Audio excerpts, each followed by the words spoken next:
Okay, Andy asks, whenever I start a new maker project, I get stuck in a death spiral of perfectionism that prevents me from even starting. Any tips for how I can force myself over the hump and just start making? Yeah. I suffer from that too.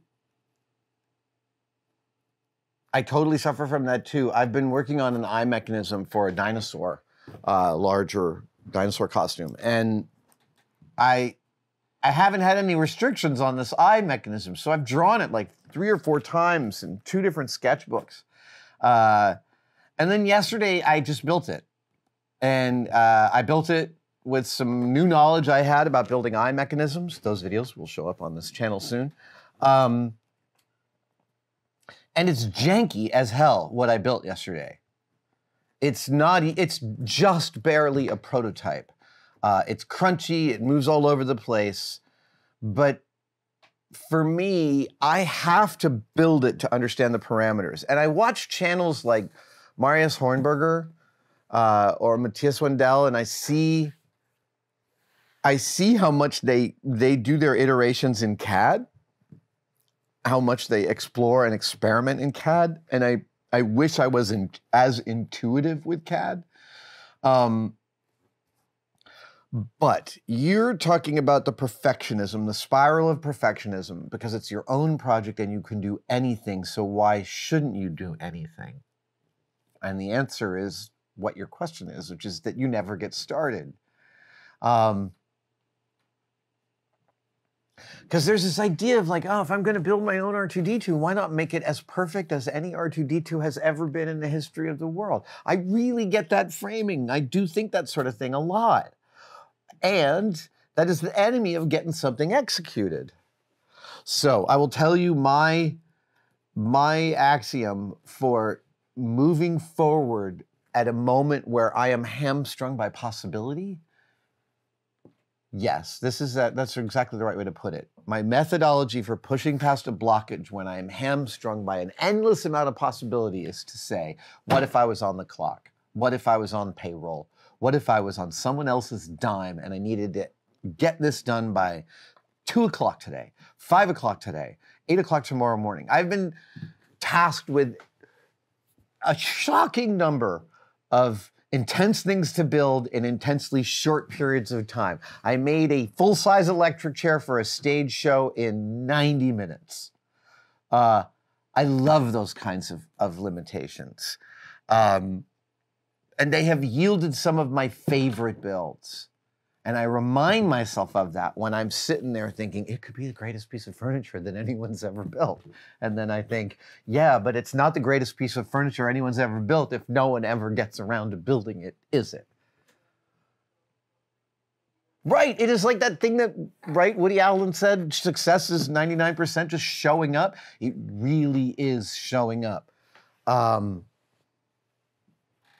I left New York in 1990 because I thought that being clever was enough to sort of like, go make it in New York. And it's not. You got to work really hard. You got to show up. You got to show up.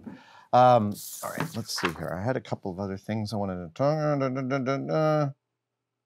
Ryan Massey asks, how do you manage ambition versus practicality?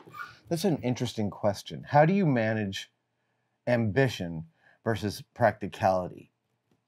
What you want to happen versus what can happen. I'm going to paraphrase that. What you want to happen versus what can happen.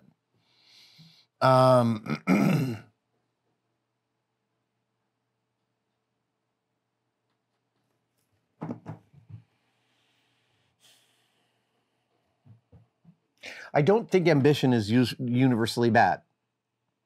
It is universally dangerous, but it's not universally bad. And I believe in ambition. I believe in like looking, hey, that looks interesting. Maybe I'll try going for that. But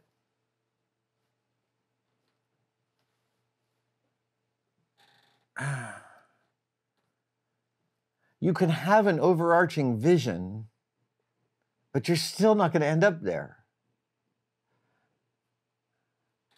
that's how I manage the difference between ambition and practicality. Is like, I like to say that from the vantage point of the present, every life story looks linear because you're telling it in a linear fashion. And it sounds like a logical progression. I saw Star Wars at 10 years old, want to work on making things, got really good at making Legos, got into theater, eventually got hired into commercial special effects, got me the attention of film special effects, got on Star Wars. That sounds like a linear story. But inside that story is all this triage. There's half a dozen shops I worked at that were terrible places to work, and I left them and thought, I'm never going to do this industry again. So it's like,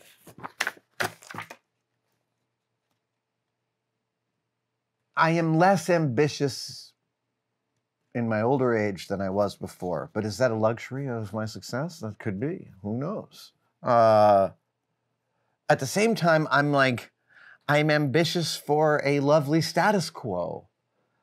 Like, I'm not infected by the endless need of late-stage capitalism to grow, grow, grow. Tested is a very stable business right now. And I love that stability. And we are growing, small, but we're growing. But again, like, the growth isn't the goal. The goal is the stability, and that, like, we're executing what we want to execute on the level that we want to do it, with the resources that we need, collaborating with the people that we like. What could be better than that? When I was like 17 or 18, my ambition was I wanted to be famous. I wanted to be a famous person. That was like, like almost every 18-year-old wants that, I think.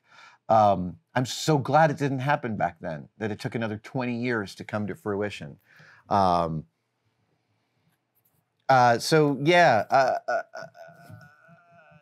a great thing in, I've said this quote so many times on this channel, in the Beatles documentary Get Back, when George Harrison says, as they're discussing the album and what it will be, he says, we don't know what it'll be because it hasn't told us yet. And eventually it'll tell us what it wants to be, and then our job is to execute that.